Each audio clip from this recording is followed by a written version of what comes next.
But before choosing emotion, or before choosing this positive emotion, what we consider positive emotion, we first have to work through the repetitive, this recording going in our head first.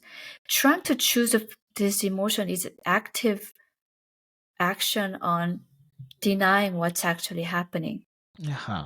So first thing is, when certain thoughts come in, the thought create emotion. Okay, let's say negative thoughts. Usually if we do this for a long time, it creates creates as energy blockage within our body. But we can talk about that a little bit more deeply. When we have these thoughts come in, we have to stop doing these three things. First, not identifying with it. Try not to suppress it. Try not to get rid of it.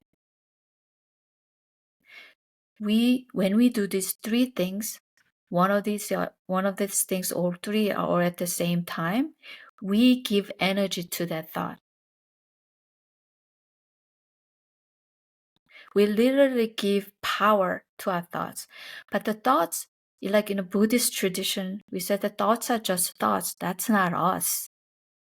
But when we give energy to this, we end up identifying with these thoughts and we think that that's us. But that's not us. Thoughts are thoughts. Buddhist monks said thoughts are just the clouds passing in the sky or the water on the river. It will just pass through.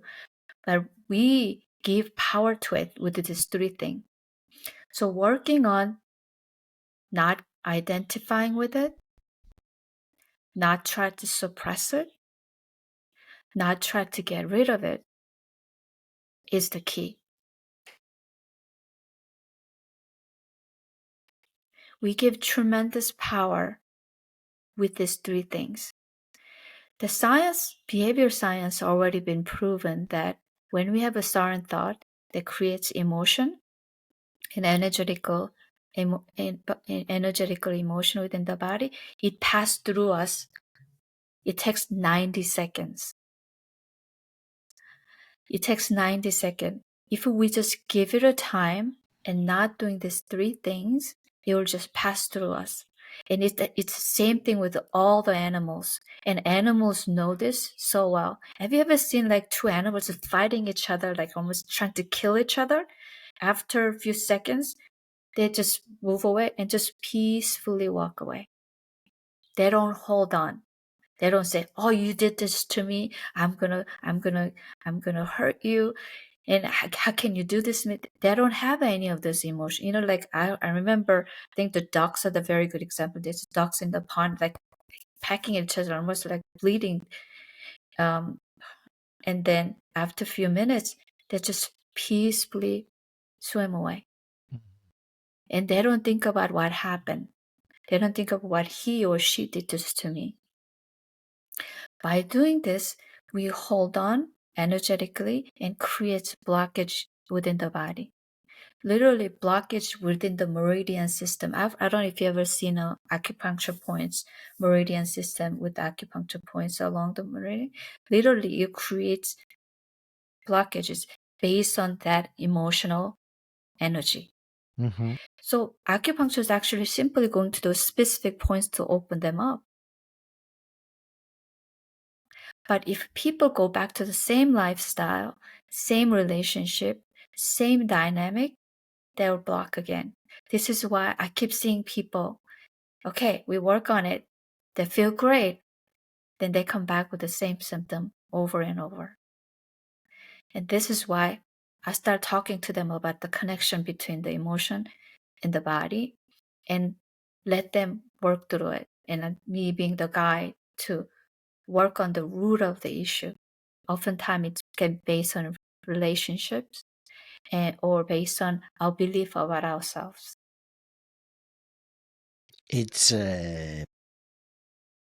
fascinating, and also in a way it is very comforting to know that you mentioned 90 seconds. That is really not a long time. It's 1 minute and a half, and you can go through a physical sensation for a minute and a Mm-hmm. half, no matter how uncomfortable it might, or you might perceive it to be. Mm-hmm. I had, you were saying about those three things not to do, not to identify with it, not to suppress the emotion, not to try get rid of it. What can we do instead of that? Because that might be, the default mode. What is the active or a active process that one can take to move away from that default of identifying with it and trying to get rid of it and so on? Mm-hmm. I hope my So question makes sense. yes, perfect sense. Having this information alone opens up a lot of things.